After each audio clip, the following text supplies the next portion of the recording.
Okay. Hello, everyone. Welcome to the Minnesota Spirit Hunters. This is the pre-investigation interview with Ripley's. Believe it or not, I'm here with a few of Ripley's staff members. If you guys want to introduce yourself. I'm Jamie. I'm the COO of the company. I'm Zebulon. You can call me Zeb. I'm the supervisor. Awesome. And I just want to take a minute and ask, do you guys feel anything at Ripley's haunted-wise, or is it just like a normal day, or is there activity like every day, or how does that work? It seems to fluctuate mostly. Some days are less than more. Some days in particular, especially at night, it can be incredibly active. There are some days where it's more than others, but it fluctuates. It fluctuates. Okay. And how about you, Jamie? Do you ever feel anything? I don't work in the museum a lot. I'm just the one that set this up. But Sure. For me, it depends on where in the museum I am. And in your opinion, what's the most active spot? Our third floor. Okay. It's my opinion. That might have a different. Generally, I've never had much issue with the third floor. It's the second floor in the vampire exhibit and over by the Masonic skeleton, which are the worst. Sometimes the temple area will have a little bit of action, but mostly it seems to be the second floor that I've noticed a lot of stuff. And I know back in 2020 when I was emailing you, you said something about a mummy's hand or something like that. Does that spot still like throw you off, or? It's never done anything to me. I know we've had other employees that are not fond of it, but yeah, it's a princess's, I believe. That's what they say. It is a mummified hand and foot. I'm guessing it sounds like it's from a younger girl. But I've messed around with it, but whatever is that area, it definitely has something going on with it. It's more, it comes and goes, but it seems to be more of a curious, whatever it is. Like sometimes you'll feel like something's watching you, but it's never been anything aggressive or anything of that sort. Okay. It almost sometimes feels like a kid watching you from a corner. So in my opinion, and my psychics on my team have been feeling the child presence. So you definitely think there may be a child there? Oh yeah. Or at least someone of a younger age, maybe late adolescence, early teenage years. Okay. New things that is perfect for me to know. Let's see. I'm gonna go ahead and get started with the questions that I have for you guys. Let's see. What makes Ripley's Believe It or Not Museum haunted? Are you asking? No. What? If you know what makes it haunted, in your opinion, what is the one thing that makes Ripley's haunted? Are you asking like what artifacts or like things that we've experienced, or? Experience and like the main artifacts that you instantly get vibes from. What makes it haunted, in your opinion? The Masonic skeleton, definitely. I don't touch it ever. And it's not so much because I'm scared, but it's just like it feels like something you shouldn't be touching.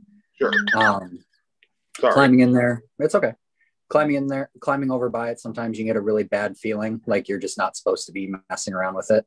Okay. The mummified hand and foot, like I said, definitely. At least that's what I would guess, because there's no other anything in the temple area that I would think. There's a lot of older items, so maybe I could be wrong, but I think that's what it is. Okay. A lot of people like to say Peter Curtin's head, the severed head of the serial killer. Okay. But I've never personally experienced anything there, but a lot of employees have. But those are the items that I would most certainly say. I can say that on the second floor, on more than one occasion, like I said, I've seen, sometimes it's just a black mass. Sometimes you see, especially at night, it'll run across the drawbridge. Me and another employee watched it one night, jumping back and forth on that. And one day when we were empty, I saw a male form just standing in an area, and I ended up, because I thought it was a customer or someone messing with me, so I ended up following it for a good 5-10 minutes before someone else came in. Wow. It was just moving from place to place, always outside of my field of vision. So It is definitely haunted. I'll say it in that sense. As for the artifacts, like I said, those are the ones that I think. I don't know if you have any thoughts. Again, I'm not in there a lot, but I know other employees have not been particularly fond of our hate god either. Yep. J1s in particular, they avoid it.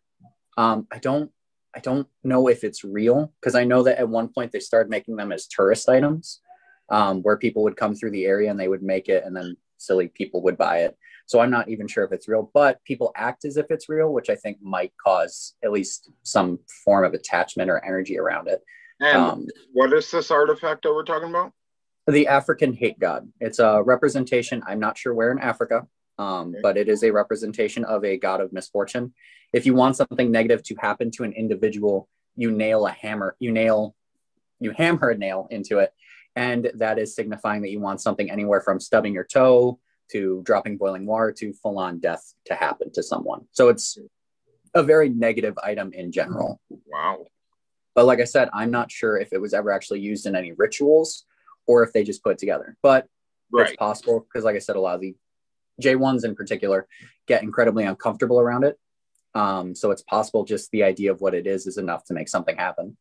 And I do want to ask, while we're on the subject, the head that you guys have, is that a real head or is it a representation? Peter, it's his real head. It's a real head. It's I think the owner of the businesses actually owns that. That's his item. Wow. We've had documentary groups come in and mess around with it before. I've never had the chance to see it, but Jim told me that they've taken it out once or twice and it's very real. Apparently feels like beef jerky. Well, I actually can't wait to go and look at that. Is that on the second floor, third floor? Third floor. Third floor. And that's where you feel most of the activity when you are? Yeah. I'm not, like I said, I'm not in there like ever by myself because I'm not a floor staff. Yeah. But when I have been, I take a lot of pictures of the museum. So when I go around and take pictures of the items and things, that's the place where I just feel the darkest. Okay. Like the energy is the darkest to me. Okay. Well, we'll have to check it out. We'll have to check it out. It's some mighty interesting facts right there. So I cannot wait to go in and check that out. My next question for you guys. Well, we already discussed this. My question was, where are the main spots of Ripley's that we should check out? Well, we already kind of answered that question. So 2 in 1. All right, let's see what else we have here. All right, in your opinion, will coming into the museum, us coming into the museum, will it cause the activity to become worse for the tourists or anything? No, I don't think so. A lot of the entities that are in there, like I said, the one in the temple, it seems more curious than anything else. The one in the plane crash room, it tends to, like I said, there's a lot of running around. It's always in the corner of your eye. I don't think that it will cause any kind of issue, especially concerning sometimes we get ne'er-do-wells that come through the businesses and it doesn't seem to cause any effect. Sure. Some employees like to poke at it from time to time, which will sometimes increase activity, but it generally calms down relatively quick afterward. Sure. Okay. Sounds good. And let's see. In just speaking from like reference or experience, are you ever afraid to be in the presence of Ripley's, or like there's in some instances where it gets like too bad to where you're like, wow, I'm never going to that spot again, or I'm never gonna step in here again, even though you do, you know? A long time ago, yes. There was one day I came through and there was, I don't generally talk about this one because it was when I started working. There felt like something was following me through the museum, getting worse and worse. And I remember that it stopped around the second or third floor. But once I made it to the temple, I shut the door to the sarcophagus room. And I felt like something was standing on the other side of the doorway. Wow. And I ended up pulling out my phone. I called my ex-girlfriend at the time. And she didn't answer. But when her voicemail came on, I just closed my eyes and I shot out of the museum. And that was a very long time ago. I haven't felt anything like that since then. That was 4 or 5 years ago. You said you just shouted museum? Huh? You said that you just shouted museum, or? Oh, I shot out of it. I ran out. You shot out of the museum. Yep. Okay. No, you're good. Wow. Okay. So this is in the sarcophagus area? So whatever it was, because every now and again, like I said, sometimes they'll feel a little heavier than others. Around the head area, especially when the lights are off, on really active nights, you can feel, it's really weird to explain. The dark tends to be a little bit more oppressive. Okay. Like it feels like you shouldn't go farther down there. It feels like it's more dark than it should be. Like we don't have a lot of natural light now. We have barely any. But every now and again, when you turn the lights off, it'll just feel more oppressive than it is. And sometimes on days like that, like I said, this was a very long time ago. Once you walk through there, you'll suddenly feel as if you've caught the attention of something. A few of the employees have talked about, in particular, second, third floor. Once again, they'll say that they see stuff up there. But when this happened, I remember going through there and then feeling like something followed me throughout the museum. So I would say that around the head area, all the way to the temple area, was that entire area that I felt it. Like I said, the third and second floor, it felt a little calmer, but it did pick up again relatively quickly afterward. Right. And so maybe in this instance, maybe set up cameras, like maybe two, one on each side of each floor. And yes, I would recommend that. Yeah, see if we can get like movement from like one side or the other and figure out where exactly is the most activity coming from. So I would recommend, if it was on the second floor at the very least, aiming it towards the skeleton and the rope bridge. Because like I said, sometimes you'll see a shadow figure bounce around over there. He'll run across the bridge and back. Okay. But it's, at least that's my opinion on the subject. Sure.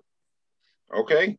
Perfect. Well, I will keep that in mind. I'll take a note, and we will get those cameras and set them up on the floor. So, or do you think that we're going to be dealing with something evil here, or you think no, nothing? No. Negative, maybe, like maybe a little negative, but nothing evil. Okay. Nothing's ever happened on the grounds that I am aware of. Sure. And most of the artifacts in there, Peter Curtin, a lot of people, like I said, they talk about that, but I've never experienced anything. And I've looked into it a little bit, and I severely doubt he had any attachment to his actual body. Yeah. If you research him, he's an interesting individual. So evil, no, I don't think so at all. Negative, maybe something that might have an attitude. Okay. But I don't think that anyone's ever in any danger in Ripley's at all. Demonic, right? Okay. No. Okay. Unless someone did something incredibly stupid, like brought a Ouija board in. Right. That's one thing that we don't mess with those anymore. It's just bringing that in would probably most definitely put an evil presence in there. So yeah, don't do that. We got lots of tourists coming through, especially kids. You have my word. We will never bring that in. Thank you. What are you looking for within this investigation? I know I came to you guys, but is there anything you guys want to find out, or? Not me in particular. I'm curious. Okay. That's the major thing. Curiosity. I believe in spirits. I've seen a lot of stuff in my life. So what we can do with you is we can come in, we can investigate, we can get our evidence, and then after the investigation, schedule an appointment to come in, sit down with you, and review all of this footage. So I'd be down for that. Yeah, sure. If you're curious about it, then we'll sit down with you. This is what we found, and where you can expect this activity and that activity. We can come and sit down with you and review everything. So that'd be fun. I'd like that. Awesome. Well, I will talk to you guys after the investigation for that one. But I think that'd be super cool.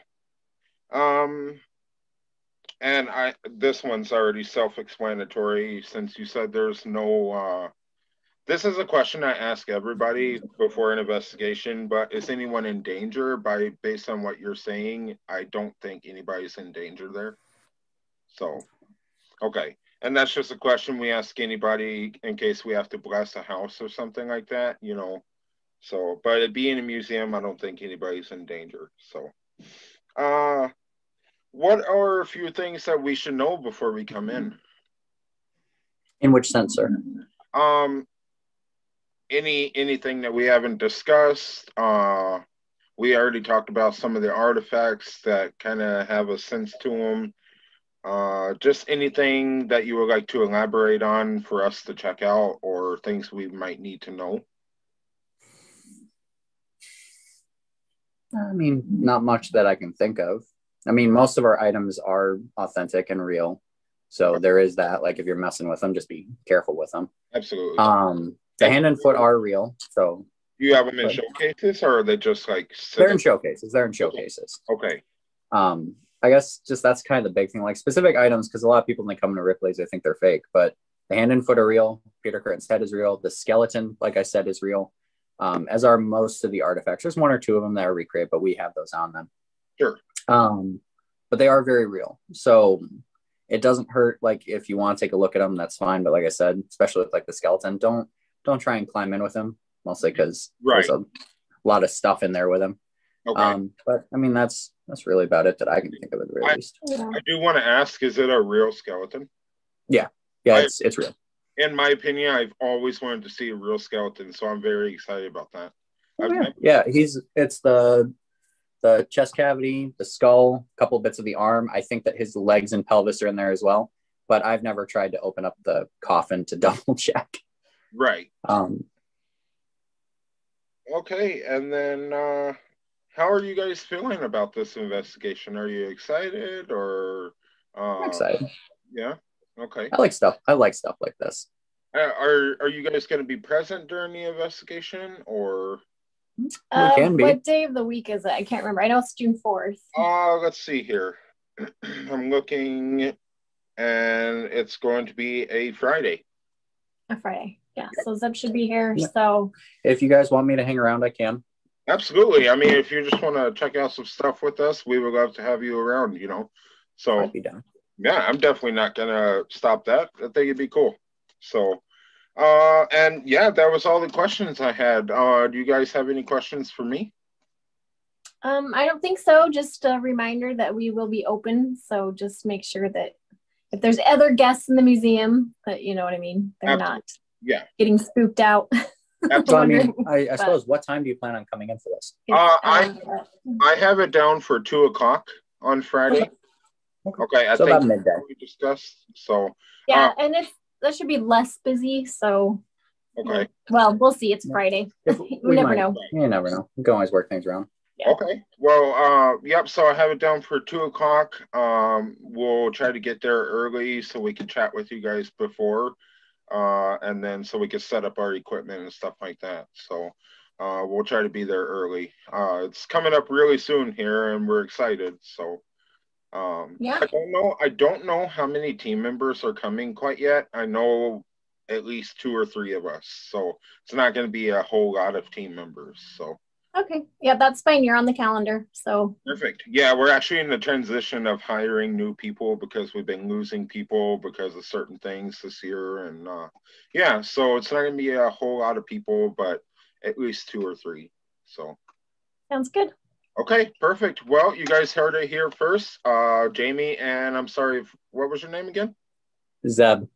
Okay, Jamie and Zeb from Ripley's, believe it or not. You can catch this investigation in early July, even though we're investigating in June. You guys can check it out on our YouTube in July. And thank you guys for interviewing with me and giving me some information. No problem at all. No problem. We will see you guys next month. All right. Have a good day. Right. Thank you.